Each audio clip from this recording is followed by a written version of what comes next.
오늘은 그의 영원하신 팔이 내 아래에 있도다. 그의 영원하신 팔이 내 아래에 있도다 라는 제목으로 하나님 말씀 전하겠습니다.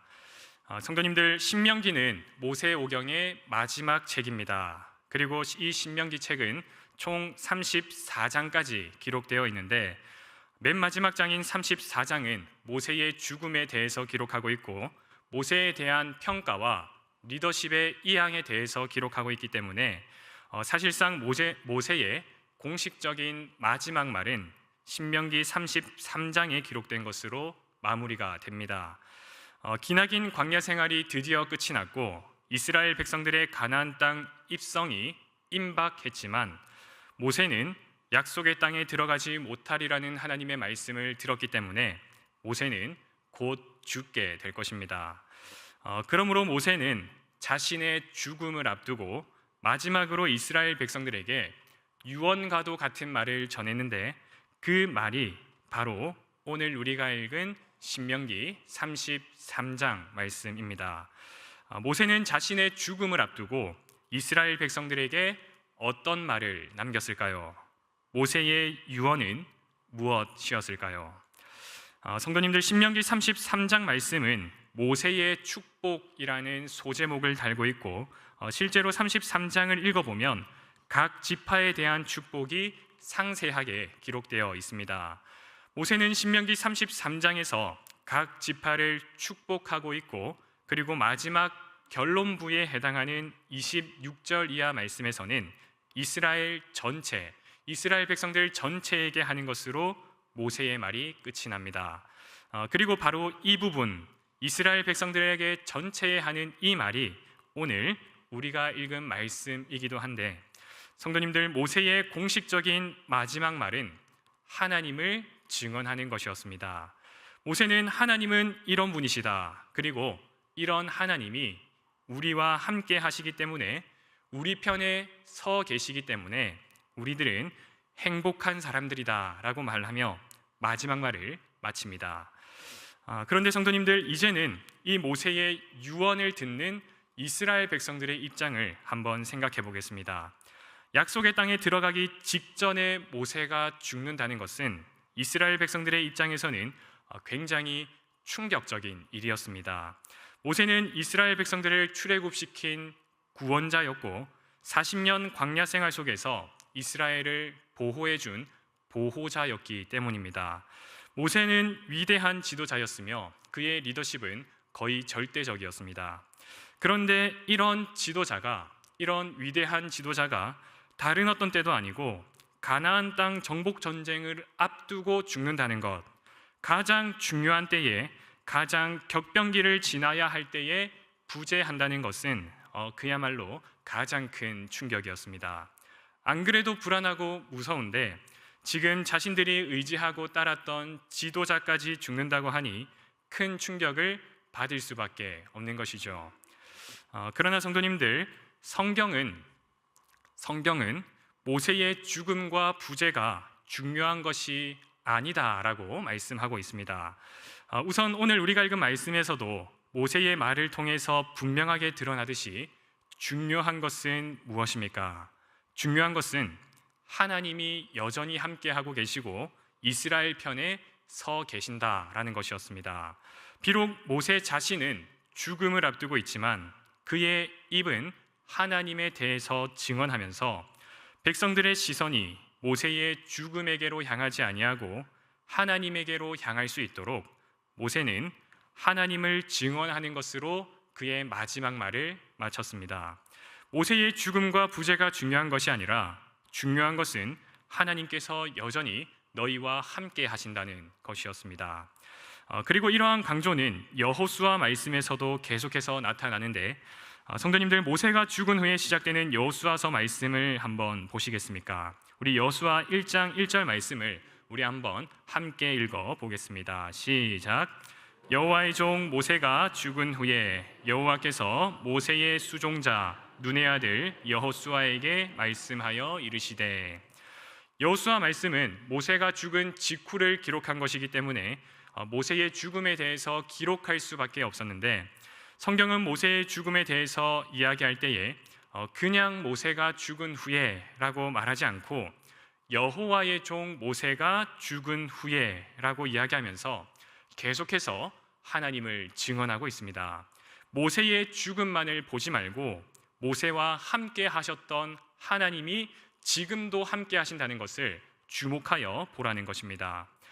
그리고 바로 그 하나님께서 동일하게 여호수아를 비롯한 이스라엘 백성들과 여전히 함께 하신다는 것입니다. 그래서 여호수아 1장 말씀을 보면 내가 너와 함께 하리라 혹은 내가 너를 떠나지 아니하리라는 말씀이 계속해서 반복적으로 기록되어 있습니다. 이처럼 여호수아 1장 말씀은 하나님께서 여전히 함께 하신다는 것을 줄기차게 강조하면서 중요한 것은 모세의 죽음이 아니라 하나님이 여전히 우리와 함께 하는 것임을 가르쳐주고 있습니다. 그렇다면 성도님들, 우리와 항상 함께 하시는 하나님은 어떤 분이십니까?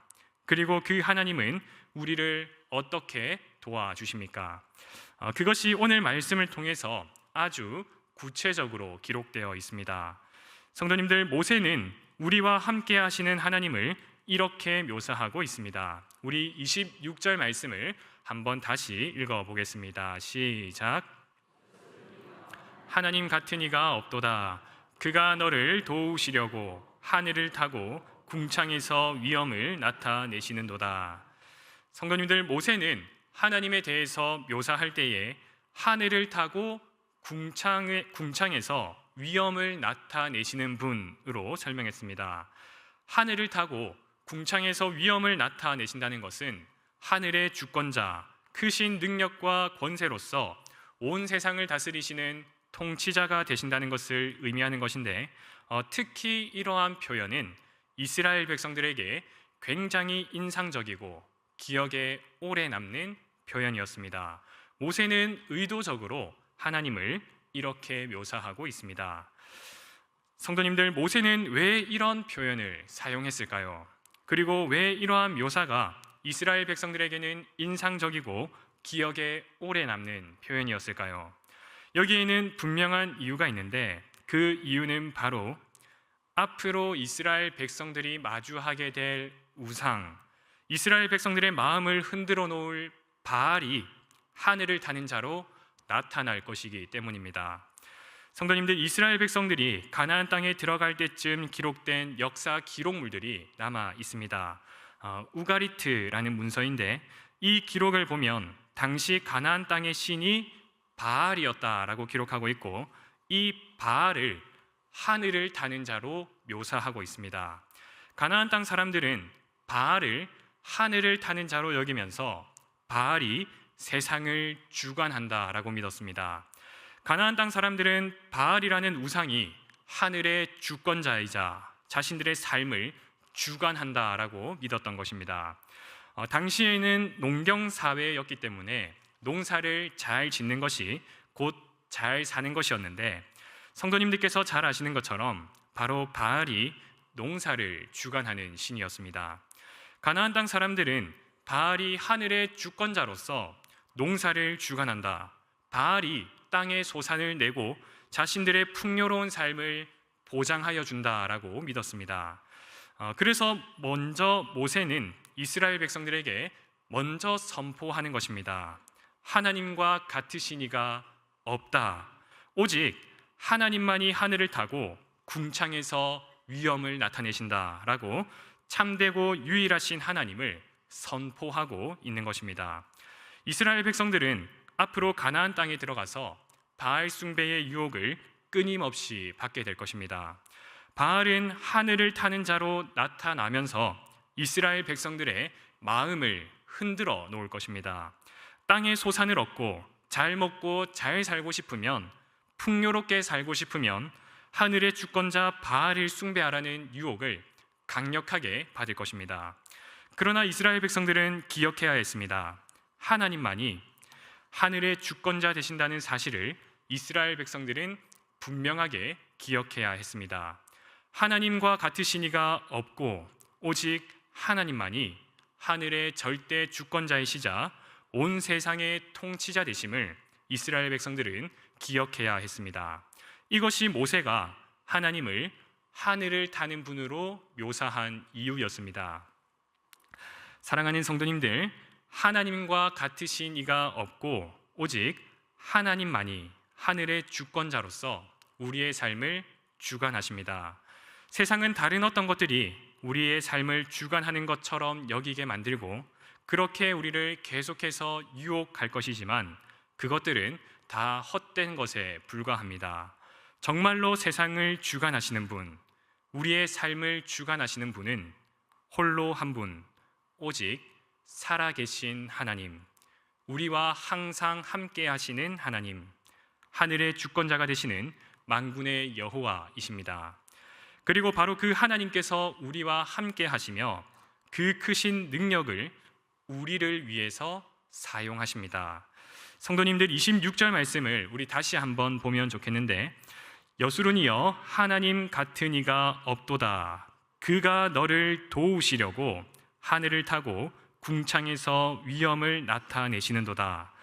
모세는 하나님을 하늘을 타는 분으로 묘사하고 있는데, 이 하나님께서 하늘을 왜 타시는지, 왜 하나님께서 하늘을 타시는지 그 이유를 먼저 밝히고 있습니다. 하나님께서는 무엇을 하시기 위해서 하늘을 타십니까? 바로 자기 백성을 도우시기 위해서입니다. 그리고 이러한 묘사는 성경 곳곳에 반복되어 나타납니다. 이것이 반복되어서 기록되었다는 것은 하나님께서 자기 백성을 도우신다는 사실이 확실하다라는 것입니다. 그러므로 성경은 이러한 사실을 강조하기 위해서 이러한 표현을 많이 사용했는데, 지금은 대표적으로 한 구절만 보겠습니다. 시편 68편 33절에서 35절 말씀입니다. 시편 68편 말씀은 하나님에 대해서 이렇게 기록하고 있습니다. 제가 읽겠습니다. 옛적 하늘들의 하늘을 타신 자에게 찬송하라. 주께서 그 소리를 내시니 웅장한 소리로다. 너희는 하나님께 능력을 돌릴지어다. 그의 위엄이 이스라엘 위에 있고 그의 능력이 구름 속에 있도다. 이처럼 시인은 하나님께서 세상의 주권자가 되시며 하나님께서는 이스라엘과 함께 하고 계심을 찬송하고 있습니다. 그리고 우리 이어지는 35절은 우리 함께 읽어 보겠습니다. 시작. 하나님이여 위엄을 성소에 나타내시나이다. 이스라엘의 하나님은 그의 백성에게 힘과 능력을 주시나니 하나님을 찬송할지어다. 사랑하는 성도님들, 하늘의 주권자 되시는 하나님께서 우리와 항상 함께 하시고 우리와 함께 하실 뿐만 아니라 우리에게 힘과 능력을 주시며 우리를 도와주십니다.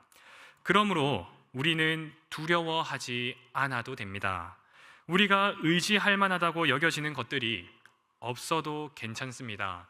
소위 세상에서 그 가치를 인정받고 세상을 살아가기 위해서 필요하다고 여겨지는 것들이 없어도 우리들은 괜찮다는 것입니다.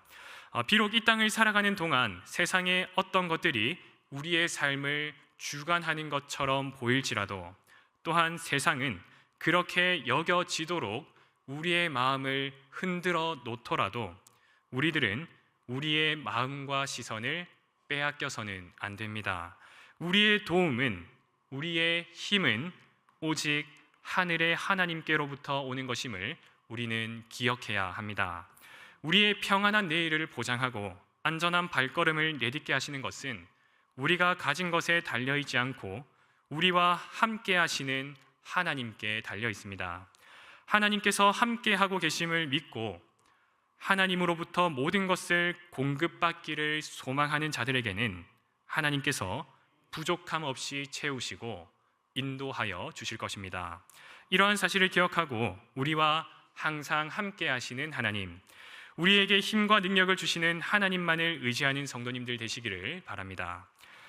성도님들, 지금까지 하나님이 우리와 함께 하시며 우리를 도와주신다는 것을 살펴보았는데, 이제는 이 하나님께서 우리를 구체적으로 어떻게 도와주시는지에 대해서 살펴보겠습니다.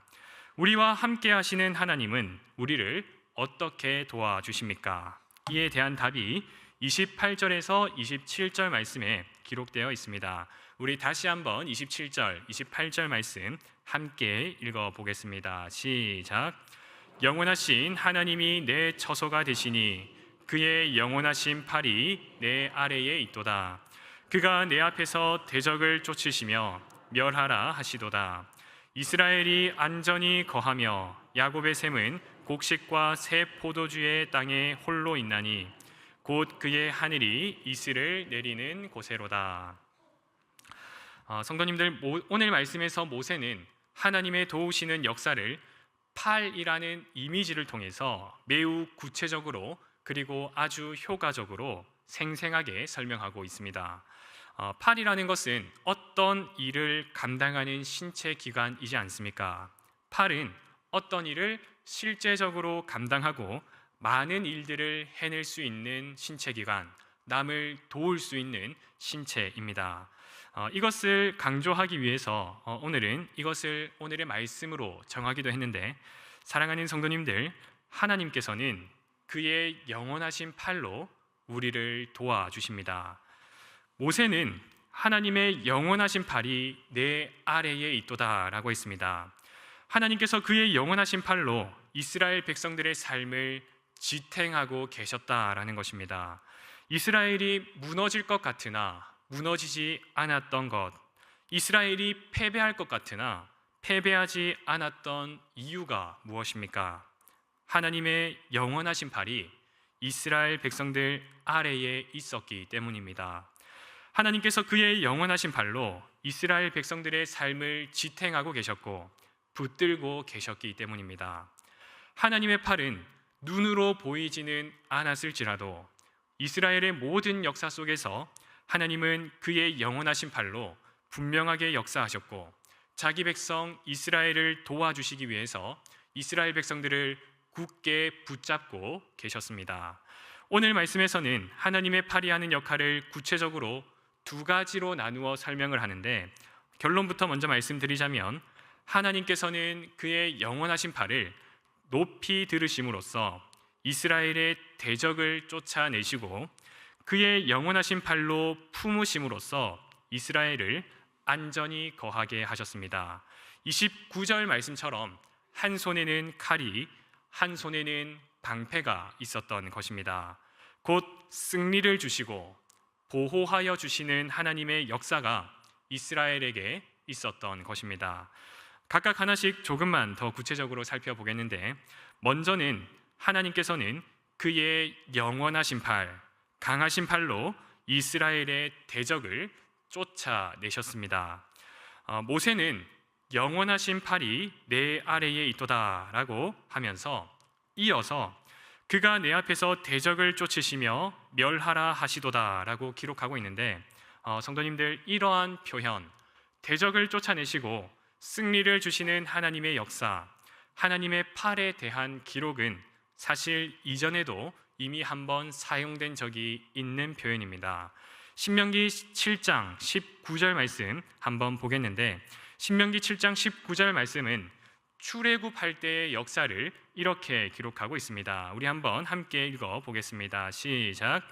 내 하나님 여호와께서 너를 인도하여 내실 때에 내가 본 큰 시험과 이적과 기사와 강한 손과 편팔을 기억하라.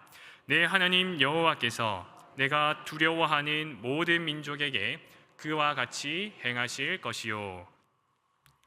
모세는 출애굽의 역사가 하나님의 강한 손과 편팔의 역사였다라고 했습니다.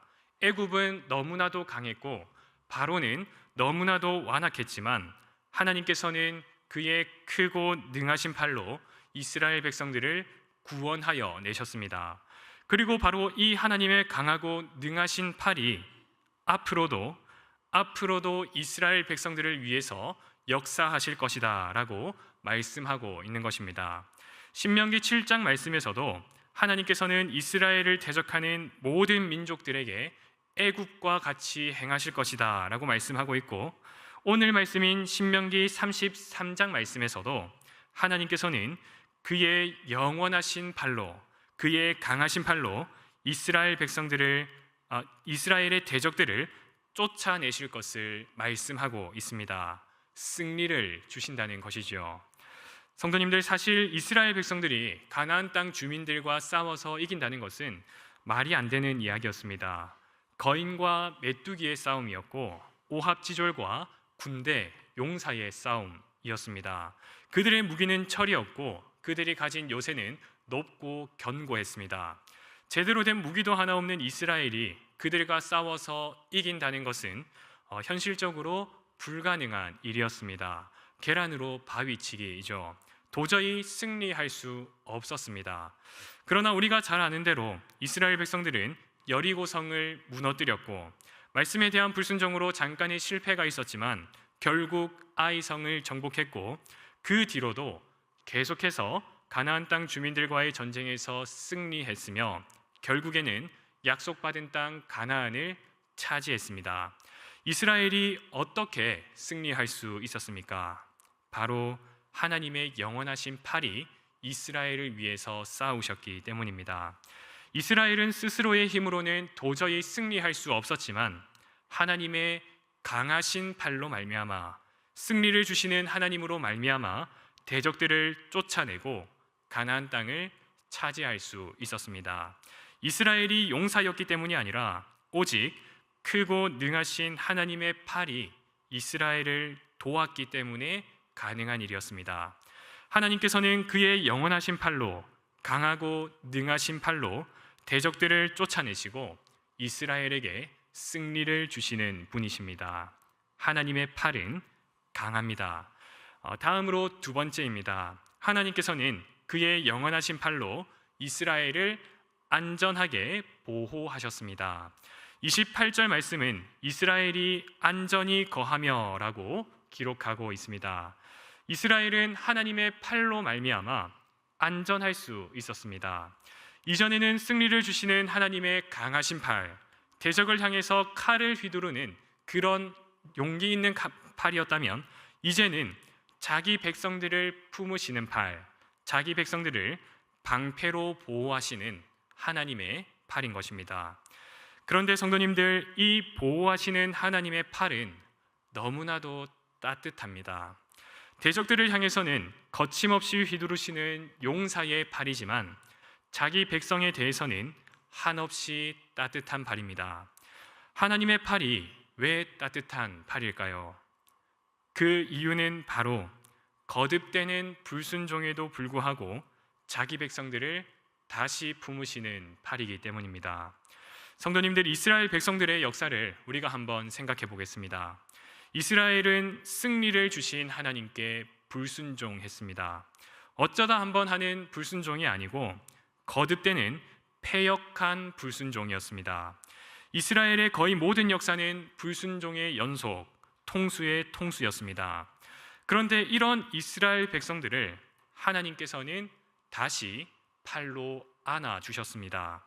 하나님께서는 불순종하는 이스라엘을 버리지 아니하시고 하나님을 거부하는 이스라엘 백성들을 내치지 아니하시고 그의 영원하신 팔로, 그리고 따뜻한 발로 자기 백성을 다시 품어주시고 보호하여 주신 것입니다.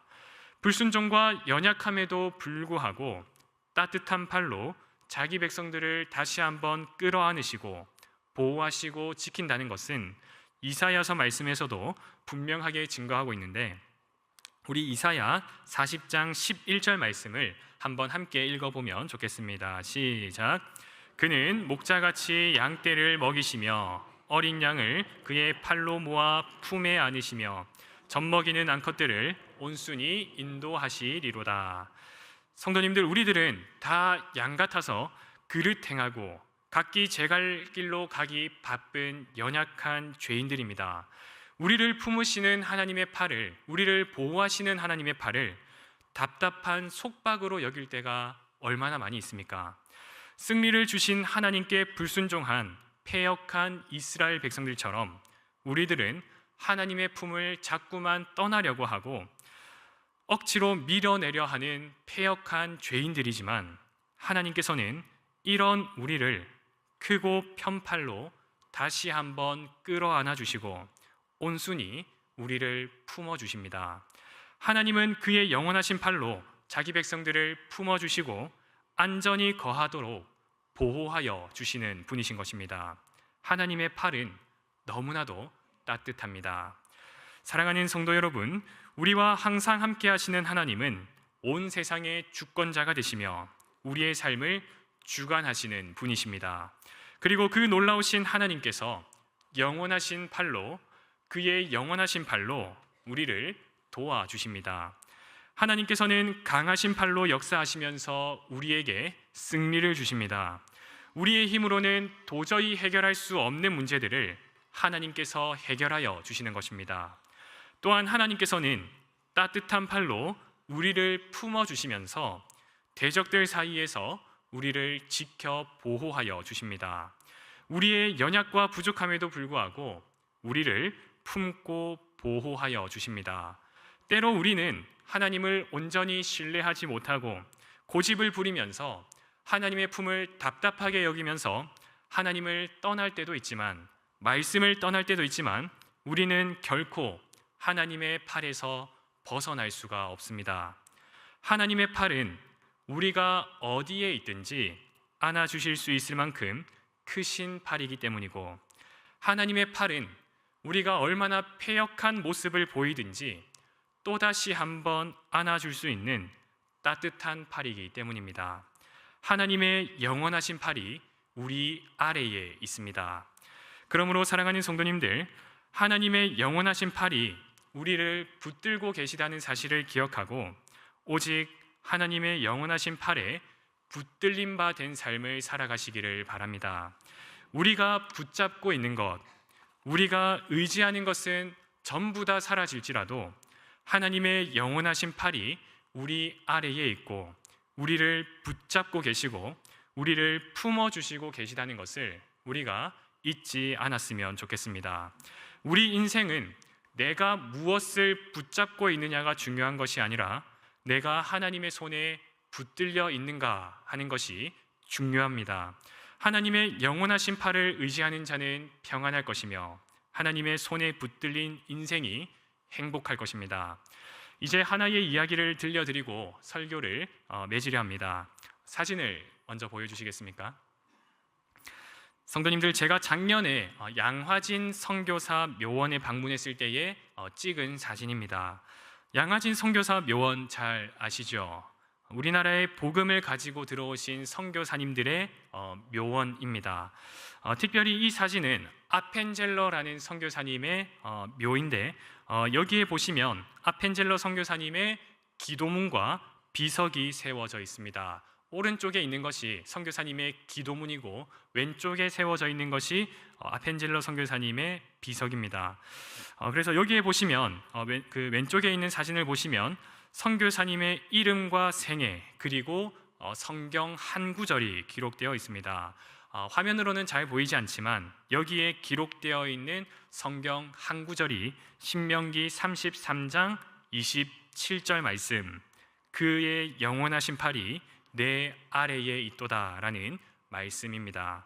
아마도 아펜젤러 선교사님께서 많이 묵상하시고 많이 의지하셨던 말씀이기 때문에 이 비석에 새겨놓은 것일 텐데, 성도님들, 아펜젤러 선교사님이 1885년 처음 조선이라는 나라에 복음을 가지고 들어오셨을 때 그때는 너무나도 두려웠을 것입니다. 아무도 아직 가보지 않은 땅, 폐쇄적인 성향을 가진 낯선 나라에 복음을 가지고 들어간다는 것은 사실 너무나도 두려운 일이었을 것입니다. 말도 통하지 않고 외국인을 핍박하는 나라에서 복음을 전한다는 것은 사실상 불가능한 일이죠. 영적 불모지의 땅에서 교회가 세워질 미래는 도저히 그려지지 않았고 그 낯선 땅에서 신변의 보호를 받을 수 없다는 부정적인 현실만이 아펜젤러 선교사님이 마주한 현실이었습니다. 그러나 선교사님의 비석에 새겨진 말씀처럼 선교사님은 하나님의 영원하신 팔을 의지해서 복음을 가지고 한국에 들어왔고 하나님의 팔을 의지해서 복음을 전했습니다. 하나님의 영원하신 팔이 아펜젤러 선교사님을 붙들어 주신 것입니다. 그리고 그 결과 선교사님의 기도문처럼 이 백성들을 올가맨 결박이 끊어지게 되었고 교회가 세워지는 하나님의 놀라우신 역사가 일어나게 되었습니다. 하나님께서는 크고 능하신 팔로 영적 불모지였던 이 땅 가운데에 주의 영광스러운 교회를 세우셨고 온갖 핍박 속에서도 성도들을 지켜 보호하여 주셨습니다. 사랑하는 성도님들, 이 땅 가운데에 교회를 세우시고 성도들을 보호하신 하나님께서 오늘도 여전히 우리와 함께 하십니다. 그의 영원하신 팔로 우리를 꼭 붙잡고 계십니다. 그러므로 두려워하지 마십시오. 두려운 상황이 우리 삶 가운데에 찾아온다고 하더라도 너무 두려워하지 마시고 하나님의 팔을 의지하시기 바랍니다.